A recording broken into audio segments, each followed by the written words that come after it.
At Community First Credit Union, there's a lot to see. We build customized financial solutions so you can enjoy the life you want. We make it comfortable to have a conversation about what's important to you, like helping you stay on course to reach your savings goal. And what's important to us all, like helping to support causes that count. See for yourself what See First can do for you.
Hello, everyone. Good evening. Welcome. Good morning. Good afternoon. Happy 31st of March, 1st of April, wherever you may be in the world.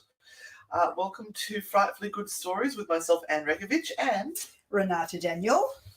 And we're just a little flustered.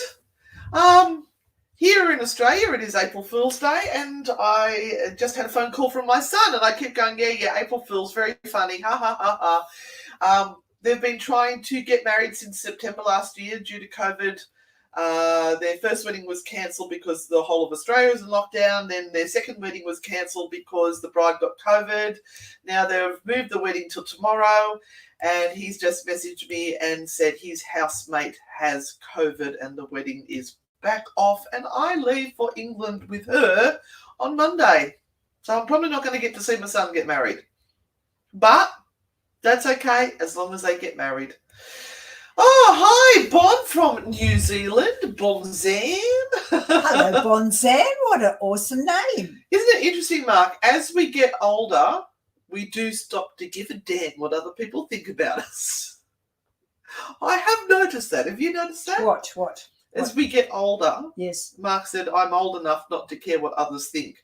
Yes. I feel exactly the same way. Yes, you get to a point where you realise there are other things that are far more important than what other people think of you, like getting a grip on your own life and making it run smoothly without the interruption of other people saying you should be like this or you should be like that. That is true, Mark. Yeah, it's Oh, John Denver, I loved him so much. I really did. I loved all his songs. I still play some of his songs on my ukulele. I do the Take Me Home Country Roads and Grandma's for the Bed. And I play Perhaps Love on piano. Annie's song, obviously, with my name. Anne, love it. But there are so many gorgeous, beautiful songs by Mr. John Denver. And he died in the place that he loved. Sad as it may be. Oh, hi, Honora. From New Honora. Jersey. Thank you for coming Welcome. and watching. Let us know where you're all from, because we are based in Newcastle, New South Wales, Australia. In case you haven't picked up with the accent by now. And this is going to be our last show until we come back. We will be. We're just waiting to hear back from Jim, our producer, as to what we're going to do. Oh, here it is. Right. So we are away for the whole of April. And then we are basically away from the whole of May as well. We're going to be back on one Friday, but we decided we'd only be back for 2 days. So there's no point doing one show in what is like 9 weeks off. So this will be our last one for about 9 weeks. And we will be back on, let me tell you, because you need to mark it in your diaries. No, I can't find it. Oh, calendar. Hello, Albert. 3rd of June. We'll be back on the 3rd of June. So our sincerest apologies, but if you follow us on YouTube, Anne and Renata Ghost Grannies, you will find all of our lives from all of the locations we're going to throughout England and Ireland, and then we're heading down to Melbourne, and then we're heading over to Norfolk Island. So there is so much stuff for you guys to experience with us. And it will be crazy because we are slightly crazy. Yes, so we will be travelling to England and going kind of down to Cornwall and around that area, then up kind of through the Middles. We swing into Wales for just a small moment of time, and then we come back in, and then we keep on travelling up and to the east side around Chillingham Castle, because we're going to Chillingham Castle and staying overnight there. Then we will be in Scotland and Edinburgh for 2 days, and then we're flying over to Ireland for a few days to finish off the month extravaganza. And then we're coming back to to London to finish off a couple of days there and flying back home. And I found some very interesting places last night as I was searching through the internet. Oh, in the trolling. interwebs at 2 o'clock in the morning. Trawling, not trolling. And I found some very interesting places that I think we should kind of pop into. No, there are so many places. And we've got a friend who's going to be helping us film or giving us advice on how to film. And he's saying, oh, yeah, we need a storyline. We need to map it all out. I'm thinking, have you seen how many places we're going to? You know. How many hours of footage is there going to be? So you'll have enough to watch for the rest of the year, I think. We're going to bleed this tour as much as we can. Oh, thank you, Hanara. That's beautiful. Merry meet to you, my beautiful lady. So what are you doing today on the... You've forgotten, haven't Yes, you? No. I'm going to be talking about the Devil's Footprints. Oh, that's and not Kelly, what we had. We will... Yes, it is. It better be. Because I had... This is going to be fun, isn't it? I had something about the... No, it's not that one. Music. Well, that's where I put mine. It's not that one. Where is it? It's not that one. Oh, my God. Okay, because we missed one, remember? So we're behind by a week. So I just assumed we were going back a week. We'll just have a Barney over... I don't know what yours is.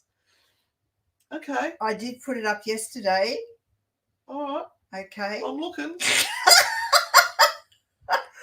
Did you make it yourself, or did you share it with me, or? I should have. All right, let me see if I can see if it's shared with me. Just talk amongst yourselves. Not there. I can't see it, Renata. It's all right. I can do mine while you get yours ready. How's that? Yeah. Okay. Go all ahead. Right. So, I thought what we might do is because we are going to England and we're going to be visiting all of these places, I thought I would look at one of the places that we are going to go and visit in Cornwall. Now, I need to get this up, so please excuse me while I just add that in, and I need to jump to my segment now. It's all right. It's very professional because this is April Fool's Day. Anything goes. All right, and I even put that up after your story to appreciate the effort you'd gone to, but, never mind. No, thank you, Renata. All right, so one of the very interesting places we are going to is called the Bucket of Blood. Now, Renata's mentioned this to me a few times, and I thought, well, I don't really know much about it. So I thought maybe I should do a little bit of research before we go so I know why this place is supposedly haunted and why on earth is it called the Bucket of Blood. The Bucket of Blood. So it's in the small seaside town of Hale in Cornwall. and it has a very icky name. You can see it there. It's even got a great picture, even though that's a little blurred. But there is a very grisly tale associated with it. Now, there it is there. And it reminds me a little bit of the Ancient Ram Inn when I look at it there. But the Ancient Ram Inn is hundreds of years older. So this is supposed to have been built in the 18th century, so the 1700s. But as usual, the foundations itself are much older because I think they built on top of houses, and they would take the structure from an old house and then build it up into a newer, bigger house. So it's in a port town where it is in Cornwall, and it was known as a haven for pirates and cutthroat smugglers. Pirates, Renata. Pirates.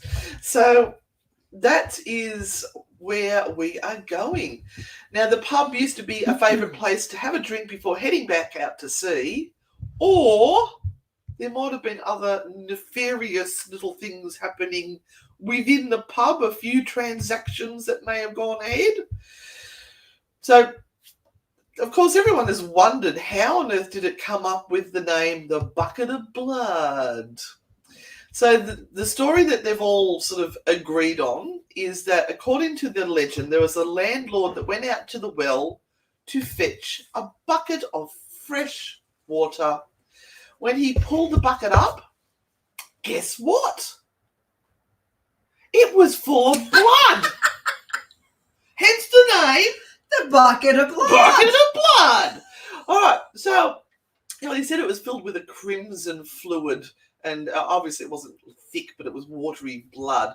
When they actually sort of had a look at the well to work out why the well had turned that colour, they found a horribly mutilated corpse of a revenue officer at the bottom of the well. Now, town officials believe the officer may have been asking questions about certain people within the town or certain people that had come into port and were unable and decided that it was probably the wrong people to be asking questions about, poking his nose in where he really shouldn't have, and ended up with a dagger in the back probably, and they had thrown them down the well. Why do people put bodies into wells? They're drinking source. That doesn't make sense at all.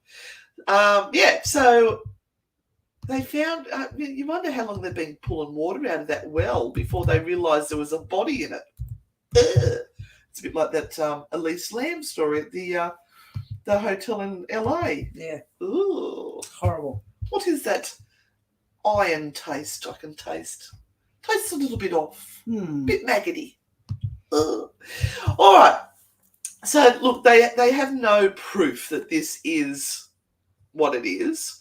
But it sounds good, doesn't it? But there is one thing that they cannot deny, that there has been some very strange activity that the staff and the patrons have experienced throughout the decades. And they've even caught glimpses of ghostly figures lurking in the pub. Some of these encounters have been described as hair-raising. Isn't that a great picture? Mm-hmm. Brawls at the pub. Looks like a typical Saturday night in Newcastle. Yeah. And of course, what story would be complete without a monk? There's always got to be a monk. Oh, thank you so much. Oh, my God. Oh, thank you. And yes, thank you. Oh, my God, I really appreciate that at this moment in time. Well, we appreciate it because we're, as I said, heading out. Anyway, the monk. Sorry, got distracted. I couldn't see the comments at this moment in time because I'm reading the story. Although the building that houses the pub was built in the 18th century, as we said, we think the foundations go back to the 12th century. And this may explain why they see a phantom monk appearing sometimes in or around the pub. Upon opening the day or closing at night, the staff have reported a presence of a phantom monk in a black robe moving about the pub. That's a pretty modern day monk. Shut up. Pretty. I like pretty the hip. picture better than the other one. Pretty hip. Well, this is a true photo of the ghost. Right. Obviously. Right. The hoodie monk. We'll go with that. The hoodie monk. The hoodie monk. They had zippers back in the 12th century too. They Did you notice? Wow. Very ahead of their time. Very technologically minded, as monks were. Sorry, I'm just trying to get into the StreamYard. It's going to make me sign in with codes and things. Anyway, so the poor old April patrons. Fool's Day, everyone. There is no April Fools involved here. We are just suffering from our inability to run something professionally. Several. I tell it as it is. Oh, look, I tried yesterday to get one thing off the internet. Yeah. One thing that I need to travel. Yeah. That stupid the international COVID passport. thing. I tried for hours. I got locked out of MyGov, which is like the portal for all of this. I had to do it all again, everything. My husband came home. He said, "What are you trying to do?" I said, "I'm trying to get this." Within 2 minutes, he had it. Yeah. And I've gone, it wasn't very hard What? to get. I'm telling you now, it was pretty straightforward. Oh. She's showing me all these other things, and I'm saying, no, you can't take that one, Renata, because they're not going to let you into the country or out of the country. God, so why does please, it have to be so hard? Please get the right one. Anyway, squirrel. So the poor old patrons of the pub reported seeing a spectre hiding in the darkened corners of the pub and then vanish before their eyes. Nothing to do with the alcohol. They No. haven't. None whatsoever. It was just and the tainted water from the well. Nothing to do with that. No. They're not seeing anything in there. Nothing to do with the alcohol and the tainted water. Nothing. It's just some extra iron and maggots in your food. Bit of protein. It's all good. All right, can I move on? Yes. Look at that one. He's been smoking weed, that one. The bloody ghost, this one is. This is another ghost that is sighted at the pub. Outside the pub, near the old well, people have reported seeing a battered and bloody form of a confused man wandering around. Poor bugger. Nothing to do with the alcohol. Nothing. No, not at all. Oh my God, all my family is ringing me. This is because the wedding's been called off. It's all going down. Anyway, although this ghost has only been spotted a handful of times, is believed to be the ghost of that said revenue officer that met his fate at the bottom of the well. So that all fits in nicely, doesn't it? Very nice. All right, I'm just going to enter the studio and I'm just going to quickly pop this out here. And I've just got to mute and that, and there we go. That's in. I'll remove it. So now I can keep an eye on the comments that are coming through. Oh, so much going on. So that's that ghost. Now we have the ghost of the broken glass. That's right. And now we've actually had a private case this week that was really interesting. Very interesting. That was very poltergeisty. Very, yes. And we haven't been able to solve it just yet. It needs more time. And really weird stuff happening, like things being placed in a jug. The jugs where you pour in water and the kettle. A kettle, yeah. Things being placed in a kettle and then the kettle being turned on. Puddles of water. TVs going on when they're unplugged from the wall. Really weird stuff going on. And we would often get to a point in an investigation like this where we would go, okay, we kind of have an idea what's going on, but the type of poltergeist activity in this one is rather unique from the point of view of it being so very, very different. So we need to spend some extra time here. Yeah. Boiling bananas in the jug. That was a bit weird. Yeah. All right. Meanwhile, back to the poltergeist. numerous occasions, staff have come in to open up the pub for the day and has discovered that stuff has gone down during the night without anyone being there. Sometimes during the night, unknown persons have come in and rearranged tables and chairs. Glasses have been broken and objects have been thrown around inside the pub. You called it a jug, Bonzam said. A jug. Yeah, Right. so do we. They're from New Zealand, so they speak our lingo. The people who work at the pub seem to think it's a very vandalistic poltergeist. That's a category of poltergeist. Did you know that? A vandalistic one? Right. It's not just inanimate objects that are being thrown around. Sometimes people have been grabbed or pushed by the poltergeist as well. So it does like to get a bit pushy. Now, I have to admit, my stories today have come from the spookyisles.com.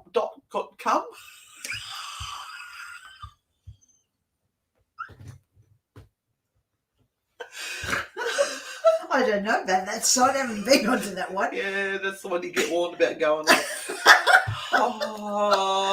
Hi, Diane. I'm sorry. We are struggling today. It's all a little bit hard. We're at the end of a very long 2 years before we travel on Monday, and we're just not coping. Oh, all right. So that is the end of my little story about the bucket of blood, and I'm really happy I did that because now I've got a better understanding of what to expect when we go over there. We're buying T-shirts of the bucket of blood because Right. I want a T-shirt that says bucket of blood. Right. Okay. Now I have to stop that screen share, and now I have to go and find your project. It should have April Fools on it. I tried to mark it for you. Rightio. And you shared it with me? Yes, I did. 7th of the 1st. Go up to the top there, first one. Would that be? 7th of December. Oh no, it's not. Oh no.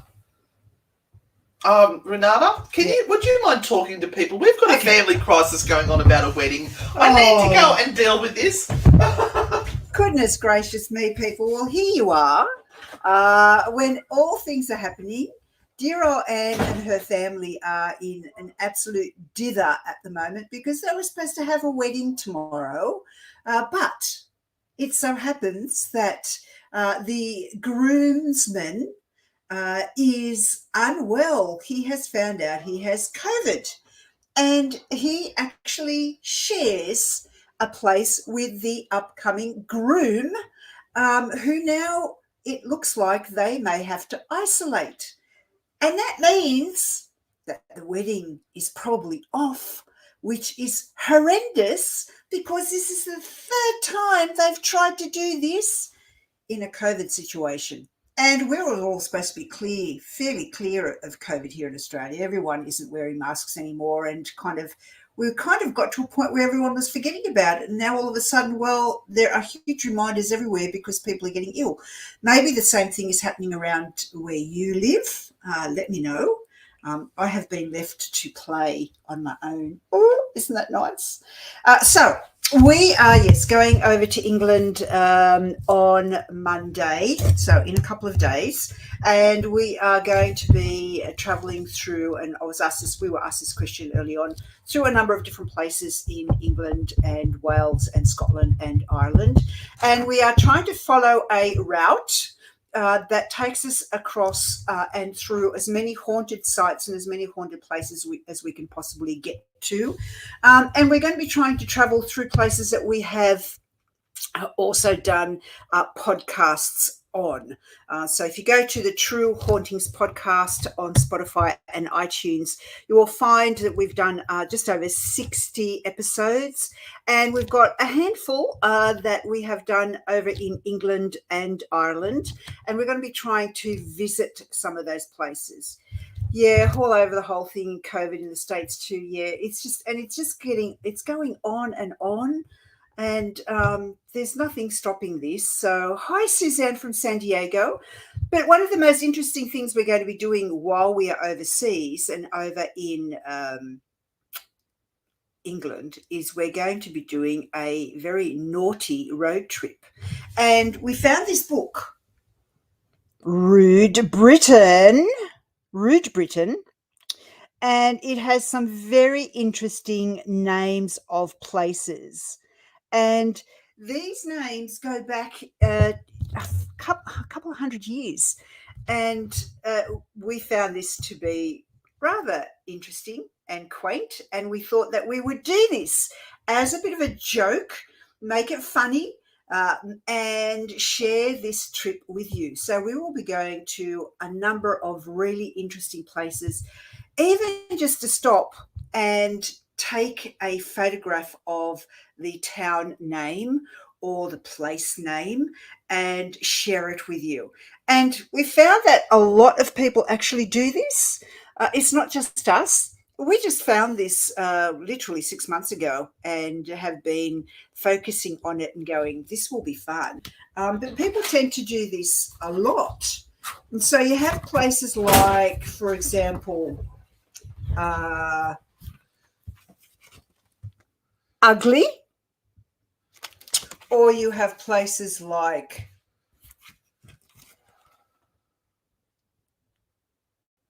are we watching? Yeah, everyone can see you. Spittle in the Streets. Is it possible to do a tour at Maitland Jail with you girls? Absolutely. Sure can, twice a month. We have places like Happy Bottom, and I'm picking nice ones here, not rude ones for you all, so you don't get upset. Happy Bottom, but there are also rude place names which we won't kind of. Oh, okay, I'll show you this one. You can see that one. I'm not going to say it. There you go. So yeah, so that's what we are also going to be doing. That is it. That is it. Okay. That is it. Okay.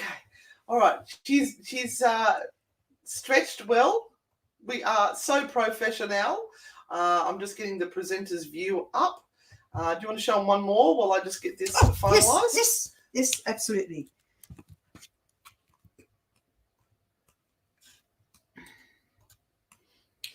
I'm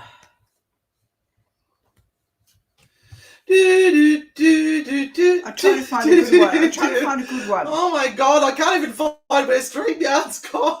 Sorry guys, this is absolute chaos today. Per usual, we are the crazy aunties, so that's to be expected. All right, there we go. I've got that there. And okay, how about this one here? How about that one? Liquors Lane. How about that? Oh no, but Jodie, we couldn't get to Twat, but you found a good one to end on, didn't you? Oh yeah, we're going to Minge. I thought it was Muff. Oh no, Minge. I think you told me Muff. Muff? Minge? We're going to Minge Lane, but you said we're going to end in Muff. We're going to end in Muff. Sorry, Muff in Ireland. Oh, it's in Ireland. Okay, yeah. I didn't realise that, but that's a good way to finish it off. Twat is up in the Orkney Islands, and I can't travel over water. I can't get into a boat or ship of any description. Otherwise, yes, I will get vertigo and I will be very, very sick. So we've decided to not do that one and actually just go to Muff. Just let me have a quick look to see what is happening here. It is April Fool's Day, people. We are normally like and this. We haven't even said the word fairy.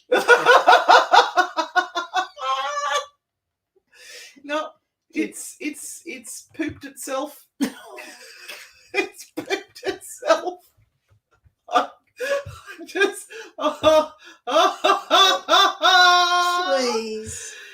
Please. Anyway, we'll be flying Emirates on Monday. Well, go back to the other one. There'll be something there. Go back to the other one. I've got it. I just have to get it to work. Presenter's view. Present. Into full screen. This is what we have to do. We go through this little thing here. This is StreamYard, people. We go into here and we go share. We share the screen and we go to there and then we go to audience window. We share. We add it to the stream. Oh, Lord. Bob's your uncle. There it is. Right. Present your bloody story, Renata. Could it be any... Listen. Technology people, can you make it simpler, please? Or we're just going to end up showing... We're getting too old for this. Showing pieces of paper that we've drawn on with a pencil, and we're going to put it up, and that's what we're going to do, because this is weird. Anyway, before it all disappears...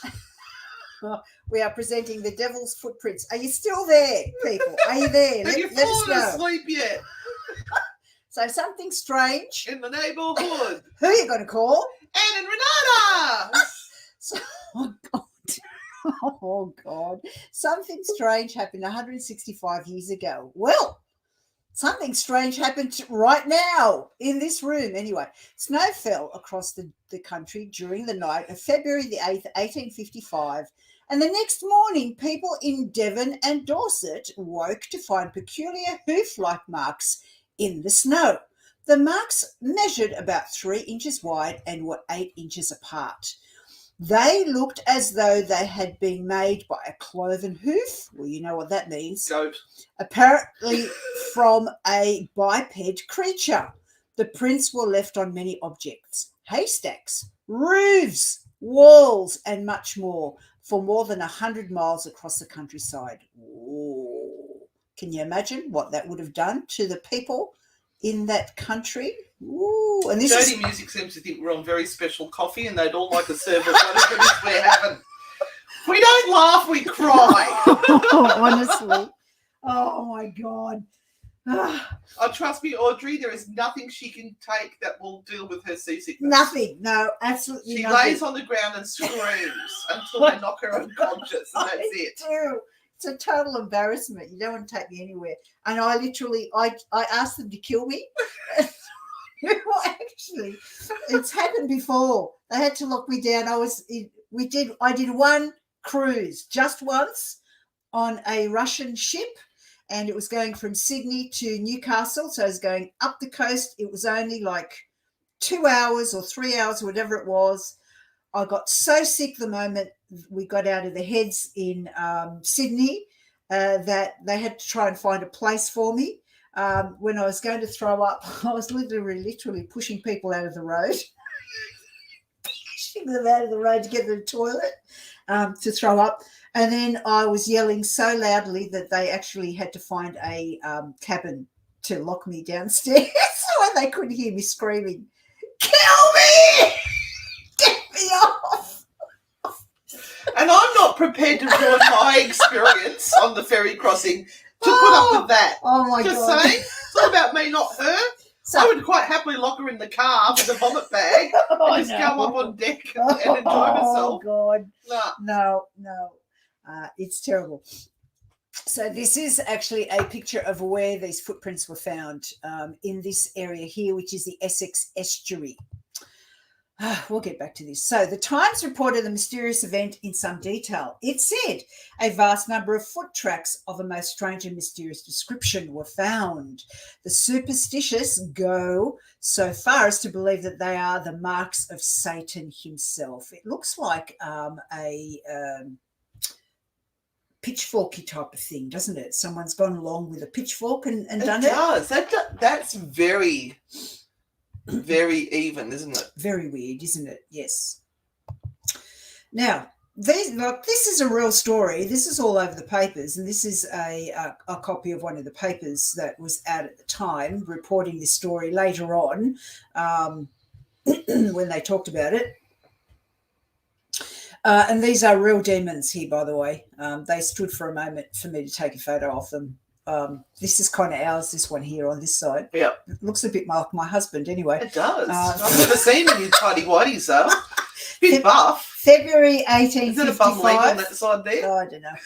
February 1855 was unusually cold in England. Snowfall after snowfall built up on top of each other, the frozen ground having no time to defrost before it was added to.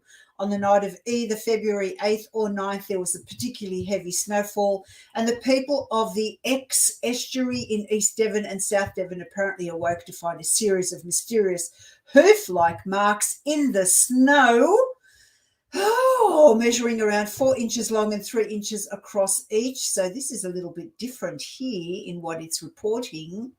this is what happens. Things get changed. And the tracks were between 8 and 16 inches apart, mostly single file, and continued for a distance between 40 and 80 miles from Exmouth to Topsham, Dawlish and Teignmouth. 30 different locations reported the marks in total. Nothing interfered with the relentless march of the prints. House, haystacks and frozen rivers were travelled over, the prints appearing on roofs, walls and even up to and then exiting 4-inch drain pipes. Someone had a lot of fun, but that is like 40 to 100 miles. That is a long way to be making these footprints.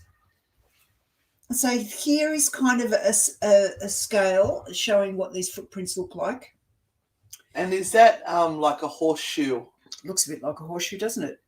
Yeah. No wonder that people thought there was something supernatural about the event. And the cloven hoof shape of the footprints suggested that Satan indeed decided to take a stroll through the snow. That, at least, is the official story. Actual eyewitness accounts from the time are few and far between, however. The only documents to have been found were published a century later in 1950, as in the story we had before. Here we go. Yeah.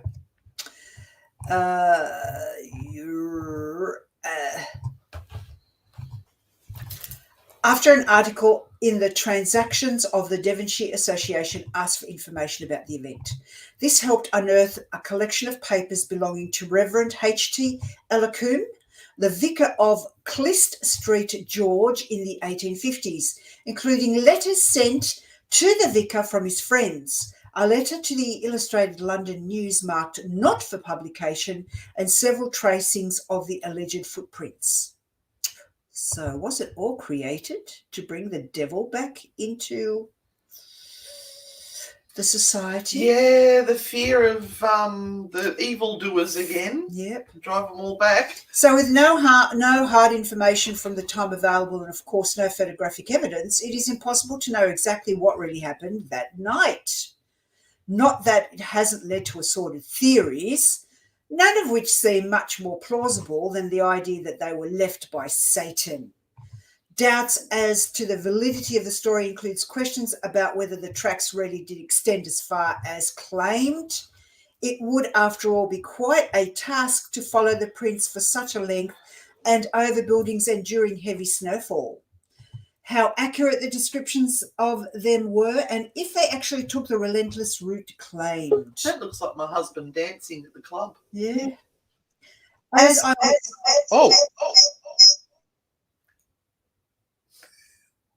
was Satan! As eyewitness reports are contradictory, there is no real evidence that the footprints reported were even the same from place to place.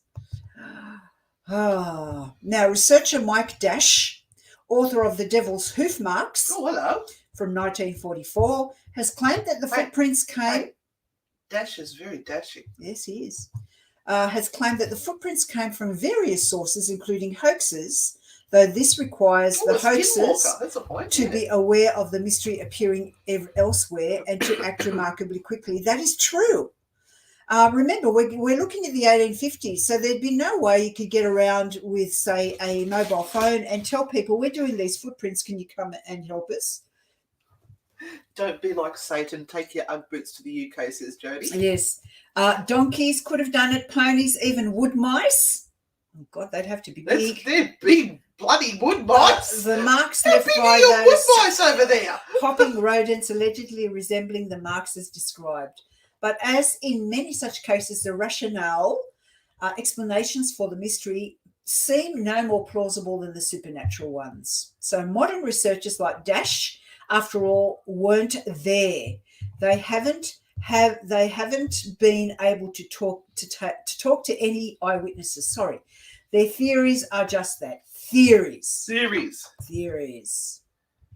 Stretching conjecture even further, author Jeffrey Household has suggested that an experimental balloon released by mistake from Devonport Dockyard had left the mysterious tracks by trailing 2 shackles on the end of its mooring ropes. Well, there's a stretch as well. That's a stretch and a half. Why can't it just be an animal? While he claims a local source for this covered-up story, others have questioned if a balloon could travel such a distance so conveniently close to the ground without being caught in trees or other obstacles. Absolutely. The simple fact is that Household's claims come with no actual evidence. He claims that he was told the story by a man who heard it from his grandfather, the very definition of Chinese whispers. And they are ultimately as fantastical as the idea that Satan was at large that night. Well, we've heard that Satan likes to play cards. He does. Seems to have played cards all over England. He gets around. He does. And he makes holes in the roof. Now, I love these newspaper articles. Oh, they're gorgeous. Yes. Other theories that have dangled over the years include badgers, escaped kangaroos. What? No, kangaroos do not make marks like that. Just as an Australian, just saying, they're not kangaroo marks. Yes, a claim not held by the fact that there is no evidence that any escaped kangaroos were at large at the time, and the more plausible mass hysteria with people hearing tales of Satan's stroll and subsequently mistaking ordinary animal tracks for the prints. The truth is, we'll never know quite what happened on that snowy night in Devon. The major unanswered question must surely be, if Satan did walk for 100 miles through the snow, why? He ran out of battery power. He needed a Tesla to recharge. Tesla station. And here's another fantastical newspaper article. Beelzebub tracks on Grand's lawn. On Grand's lawn. Oh, boy. And there are some of my sources. Nice. Barbecue, chili. Love it. So we need to finish off on some stupid pareidolia. And pareidolia is that thing where you see images that make sense to you I think unicorn. in images that really don't need to make any sense at all. So obviously we are seeing a face here in this poor man's head. Very unfortunate, but I don't think I could cope sitting behind him on the plane. I'd be giggling all the way. Oh my gosh. Oh, That's not good. It is not good. It is not good. Voldemort. As soon as Voldemort. This was an awesome one. Oh, wow. That came up this week. Oh, I like that one. Yeah, doesn't it look scary? So obviously it is rain falling on the windscreen of the car. And they have taken a photograph of the car in front as the rain comes down the windscreen, and it looks like something extremely terrifying. So that's a great pareidolia. That one is really cool. How our brain... And this is where people would go, it's demonic. They've got a demon in front of them. No, it's just our brain making patterns. That's really cool. I like it. It is cool. And this is another pareidolia, possibly,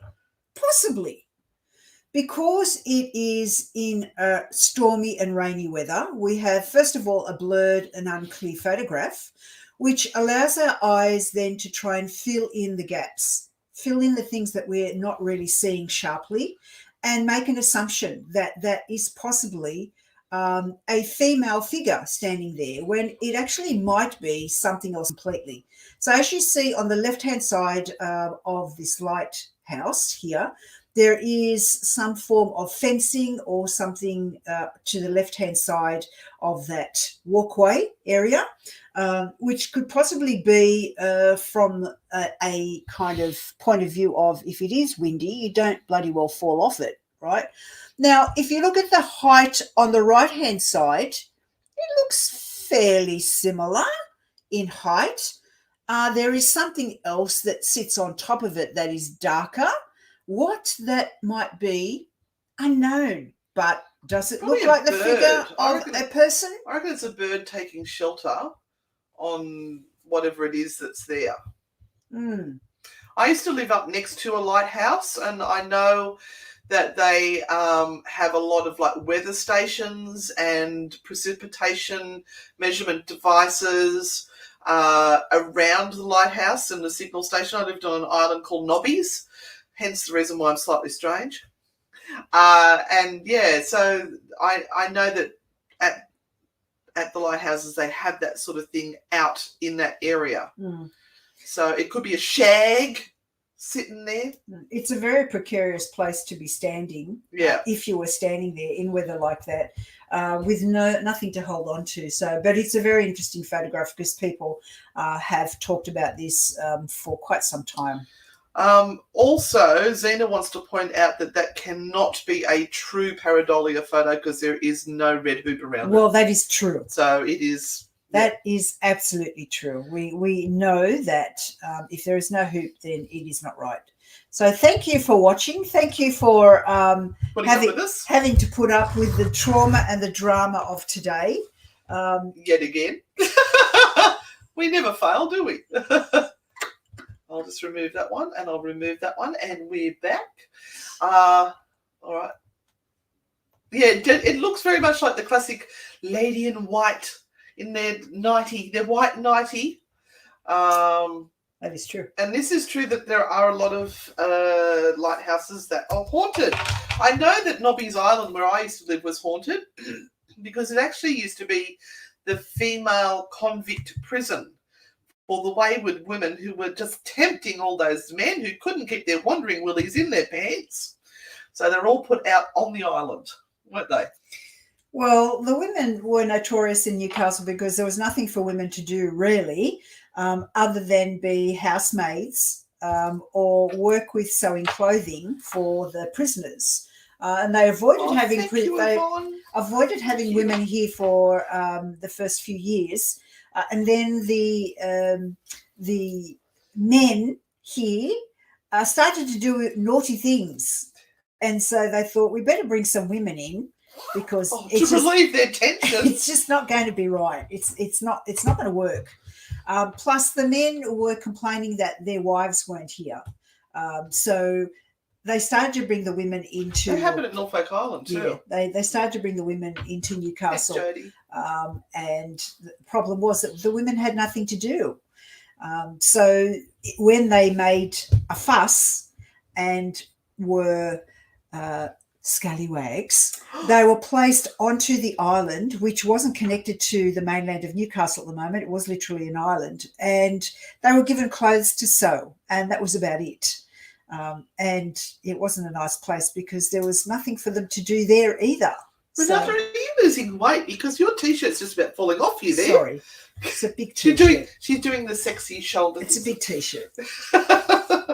Now, guys, we still have about 5 minutes left, about 7 minutes before the Metaphysical Round Table comes on. As I said, this is our last show now until June because we will be in England, Melbourne, Norfolk Island. We will be travelling.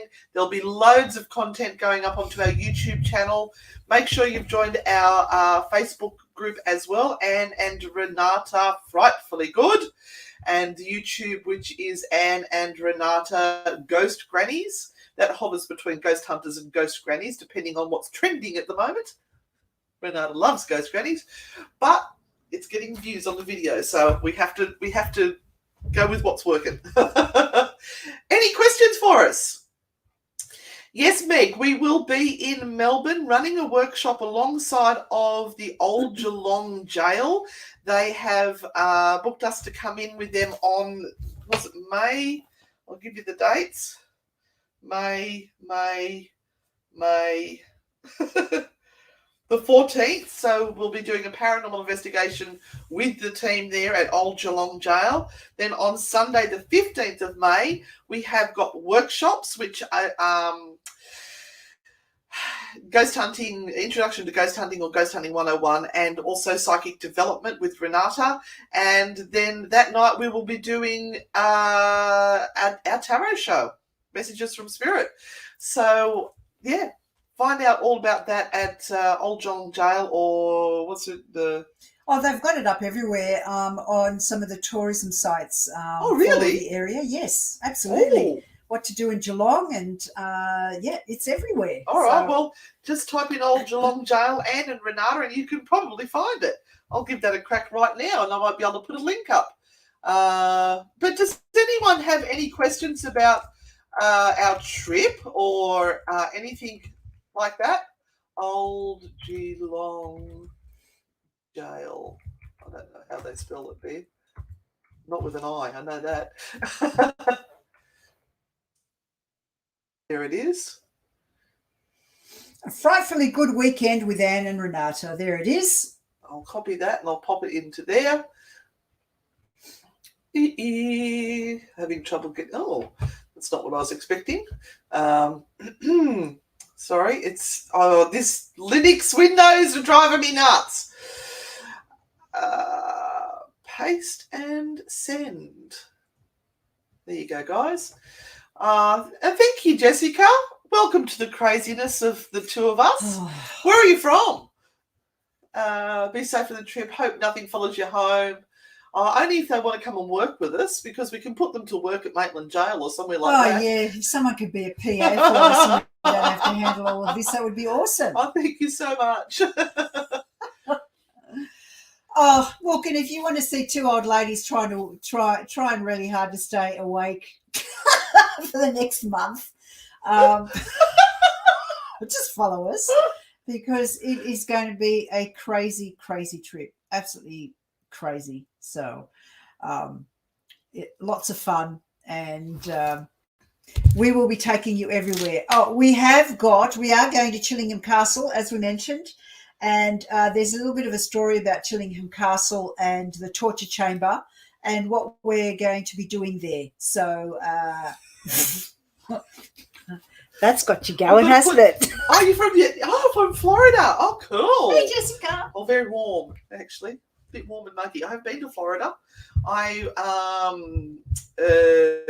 Before I started doing this with Renata professionally, professionally. Well, this is professionally. This is you know what I mean. I gave up my acting career to do this with you. How does that sound? Oh my God, I don't know whether that was the right thing for you to do, but never mind. It's too late now. Yeah. Oh no, they'd have me back. I'm pretty sure they'd have me back. I went over to the Disney resort there, and was an adjudicator in one of the acting competitions. So yeah, I got to go to there. It was great. And I think only a few weeks beforehand, somebody had been taken by a crocodile in the lagoon out in front of Disney. Anyway, here's another one of these lovely places that we're going to hopefully get to. Jugs Close, and I particularly like this one, which is Mud Shoot. How's that for a good one? Mud Shoot. Mud Shoot. I'll just call it your pooper. Or we have something like Beaver Close, and Fanny Avenue. We're going to be travelling all this way for a sign, and then we'll get out of the car, we'll take a photo and go. It's a sign! And then we get in the car and we travel again. But we're also going to visit other things as well. It's not just the naughty names. We've used the naughty names as our map to then build the haunted locations around us, so that we have a lot of stuff going on. I'm just watching the numbers fall off very quickly. Yes, we shall go. We shall go. All right. Now, don't forget, there is the Paranormal Roundtable coming up, Metaphysical Roundtable coming up shortly after this. And we thank the Spirit Realm Network for giving us an hour of their precious time to host our show from down under.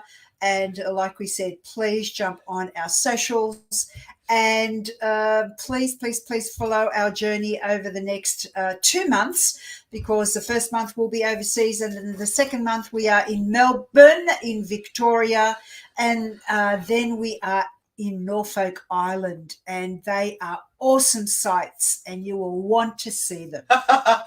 Yes, there is a new YouTube video up at the moment. It's just gone up about our travels to Tasmania. where we went into the Tamar Valley and did a wine tasting tour. Now, just for the record, Renata and I rarely drink. We very rarely drink. So Did we misbehave? we did. You've probably forgotten. I'll show you the video. Oh no. Oh no. Because they've all seen it already. Oh no. So anyway, thank you for joining us. We're going to go and enjoy our trip away. Thank you all for your support. Thank you for the We stars. will be Thank back. you for the super stickers. We love you all. We'll see you on the dark side. And remember, Stay spooky. bye guys.